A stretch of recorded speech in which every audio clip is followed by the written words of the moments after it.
Welcome back to Rogers Arena as we continue now with After Hours. Last May, the Vancouver Canucks caught a lot of people off guard. No one more so than our guest when they acquired Erik Gudbranson from Florida Panthers in a trade. So you became the latest player to flow through that Florida-Vancouver pipeline that seems to exist. We'll get to the trade in a moment, but first of all, current events. Canucks opened with 4 wins this season, now have lost 5 in a row. What's going on?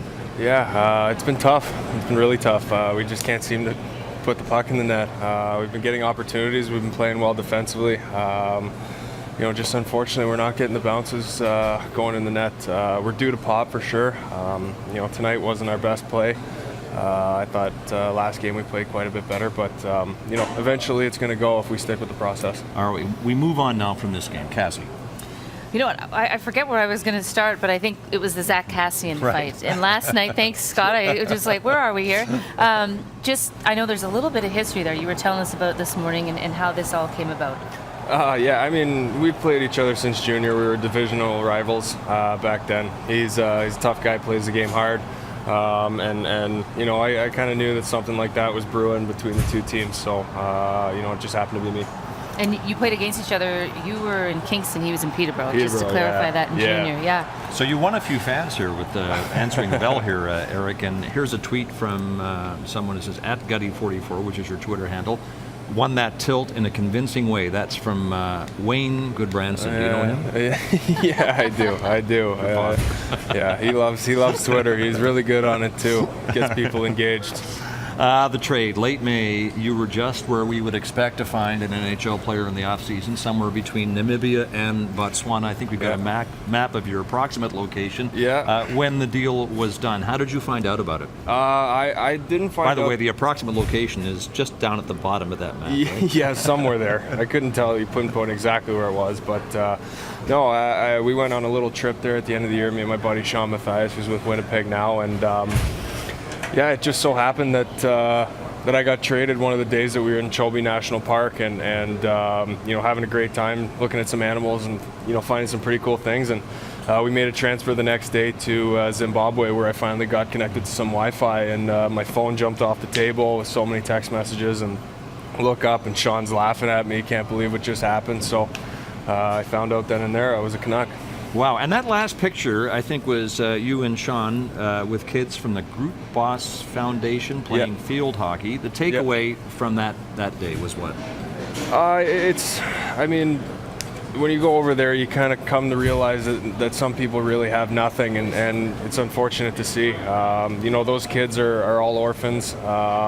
They live within this foundation, and they've built a nice building for them to live at and feed them. But they're all really young kids, and it was amazing. Just seeing them, the smiles on their faces and whatnot. And then I brought a pack of gum with me, and the minute I pulled it out, the whole thing was gone within 2 seconds. And it's sad to see how desperate some of those kids are, and they're in dire need of some help. It was a life-changing trip then. Yeah, no, it really was. We saw some things that I never expected, and even the things that we did expect. Seeing a lion 10 feet away from you is a pretty epic experience. How did that trip come about? We wanted to do something different. A lot of people had gone to Southeast Asia, done Australia and whatnot, and we got on the phone right after I finished my playoff series last year, and just decided that we were gonna go to Africa, see some animals. As I said, it's an amazing place. It's the heart of the world.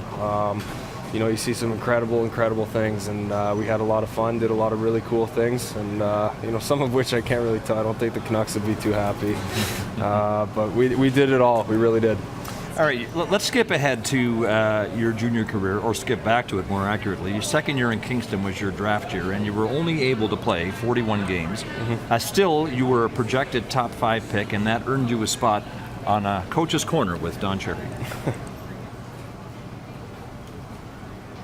I guess I'll start. My name's Erik Gudbranson. I play for the Kingston Frontenacs, coached by Doug Gilmore. My hometown is Orleans, Ontario. My style of play is a tough puck-moving defenseman. I think I play well defensively, and I can contribute offensively when needed. I chose the Canadian Hockey League because at the time, my family and I decided that it was the best way for my development and to get to the next level. And my advice to young players is really bring hockey into perspective and understand that it's a fun game, and do it because you love it. Don't do it because you feel you're forced to. It's really important to really enjoy what you're doing and have a love and passion for the game. Still feel that way? Yeah, definitely. It's a fun game. It's a beautiful game to play. Even throughout the tough times, even though sometimes you go on these 5-game skids, and it's still so much fun to be out there living a dream. All right, Kingston paid off, paid off nicely for you, because on draft day, Taylor Hall and Tyler Seguin went 1-2, and then it was the pick of the Florida Panthers. It's coming. We think. There we go. The Florida Panthers are proud to select from the Kingston Frontenac's Erik Gudbranson.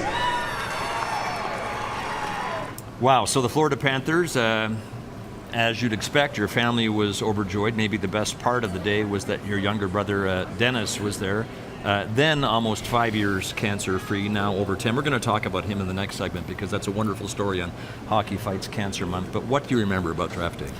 How nervous I was originally going into the building. That was, it's a pretty big day. You kind of live your whole life to get to that point, and play hockey to get to that point. And, I just remember sitting down and my heart was pounding. Like I had an idea where I was going, but I wasn't, entirely sure. And then once I got picked, was just, I kept telling myself, slow down, enjoy it, take a look around.